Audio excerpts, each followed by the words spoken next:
Thanks, Damon. We are making salmon today in the Fox 13 Cafe, and it turns out it's a great thing to make for your Valentine. Anything, honestly, if you just make it for your significant other, right? Best but salmon, top notch. It's loaded with omega-3s, which are proven to elevate serotonin levels in the brain and thereby enhance the mood. It's always good to start with a good mood. For more on this entree, we send it back over to Jennifer Burns. That's true. I like that. It's a mood elevator, so perfect for tomorrow evening. Exactly. Dan, what are you making for your wife? Putting me on the spot. A card? A card? I was wondering if there was cereal and milk involved. I didn't. There may be. It's a packet of oatmeal. Put some hot water in it. Well, I hope I'm giving you a good idea right over here. And I'm with a very special guest, Kismet from Intermountain Medical Center Heart Institute. Doesn't it smell good with that lemon and the dill and everything that we've done with our delicious salmon? It smells delicious. This is a great meal. Okay, so we just baked that, Kismet. As you know, we got the fresh dill is what I'm trying to say on there. And then those beautiful slices that you sliced up, we just blanched our asparagus right over here. So I'm going to plate it. We're going to add a little extra lemon juice right over here, some no salt seasoning, some sesame seeds, and some pepper. And I have to share with you, this was the first meal that my husband ever cooked for me on our first date when he cooks. So I thought it'd be a good one to share for Valentine's Day. Absolutely. How lucky are you? I am. Okay, I'm going to be plating this right over here. Talk about this. What tips do you have for patients to help them follow this diet? And tell us again about the division you work at Intermountain Medical Center Heart Institute. Right. So I work with the Heart Failure and Transplant Program at Intermountain Medical Center with the Heart Institute, and it's really important for patients to understand what it's like to follow a no-salt diet or a limited salt diet. So part of it is just getting rid of the salt shaker. That's step number one. Okay. Step number two is looking at packages to see how much salt is in any given food that they eat, and using salt substitutes.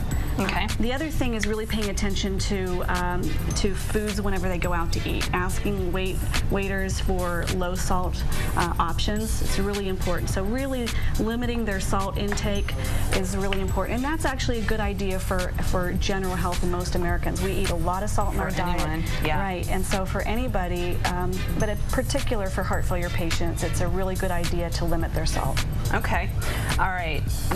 This is pretty enough to eat since we eat with our eyes first, I think. It's beautiful. Okay, and then are there any dietary recommendations to reduce the risk of heart failure or heart disease? And this is all great information that you're sharing. Right. Well, one of the main contributing conditions that is related to having heart failure is high blood pressure. So there's a DASH diet that's related to eating more fruits and vegetables and legumes and nuts and whatnot, and that's really important for and shown to reduce high blood pressure in people. There's a Mediterranean diet that reduces the chance of heart disease in general. So all of this information can be found on Intermountain Healthcare's website. Perfect. Thanks so much for coming and cooking with me, and it's time to eat. Carrie and Dan, I'm going to bring some in for Dan. Sorry, Carrie. She's not a safety fan. This would be good. My mood will be elevated. I'll be happy. It looks really good for seafood lovers. All right, if you'd like this recipe, just go to our website, fox13now.com, search lemon dill salmon with fresh asparagus. For American Idol contestants, there's just one more day of Hollywood Week, and it's coming down to the wire for Utah's Austin Wolf and Kenzie Hall.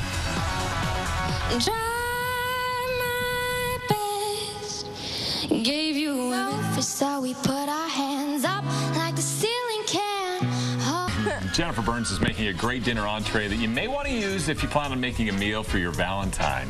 She's making salmon, and yeah, you can say it.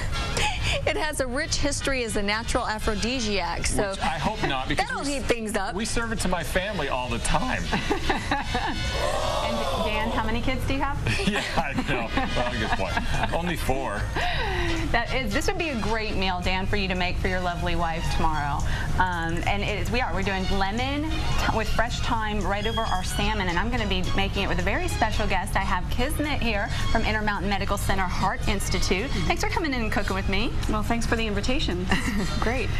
Salmon, pretty heart healthy, right? Absolutely. Okay, good. Can't go wrong with salmon. Now tell us what division at Intermountain Medical Center Heart Institute you work for. Right. I'm a nurse practitioner, and I work with the heart failure and transplant team. Okay. And so we take care of patients that have this condition called heart failure, a syndrome where they retain fluid and really have some difficulty with shortness of breath and activity intolerance. Okay. And they need to follow a specific diet, so this is a great time to talk about it. Oh, very good. Now, can you help me out by thinly slicing the lemon, if you would? Absolutely. That'd be great. Okay. And then right over here, as you can see, our beautiful salmon. I'm going to be seasoning it with some no salt seasoning, some pepper, but right over here is our fresh thyme, so we're going to lay the lemon slices onto the salmon. We'll put the thyme over it. We'll bake it, which is a healthy way of cooking, of course, and that flavor comes through so well. And right over here, I'm going to go ahead and get our asparagus ready. Kismet, all you do is you just, wherever they break, wherever they pop, right, it's going to be too chewy on the bottom. So, okay, let's start. You're a nurse practitioner, of course, like we said, in the heart failure and transplant program. What does that involve? Well, we take care of patients that have either a weak heart muscle or a stiff heart muscle, and some of those patients that don't respond to usual therapies like medications or pacemaker type of devices, sometimes they need to go on for advanced therapies that we say, like a heart transplant or a mechanical assist device. Okay. So they've got a problem with the heart muscle, and we take care of any type of patient that has that kind of condition. Okay. And then also, real quickly, what kind of diet should patients with heart failure follow?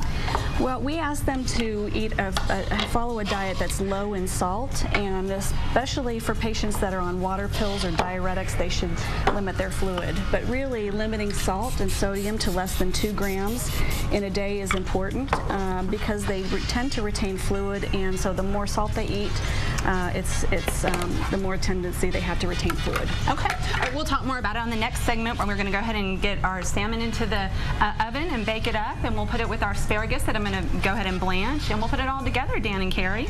Are you taking notes, Dan? No, I'm going to take that and reheat it for my wife tomorrow. It's easier. Is that okay? You don't want yours, right? I'll donate mine. Thanks, guys. And if you want the recipe, just go to fox13now.com and search lemon dill salmon with fresh asparagus.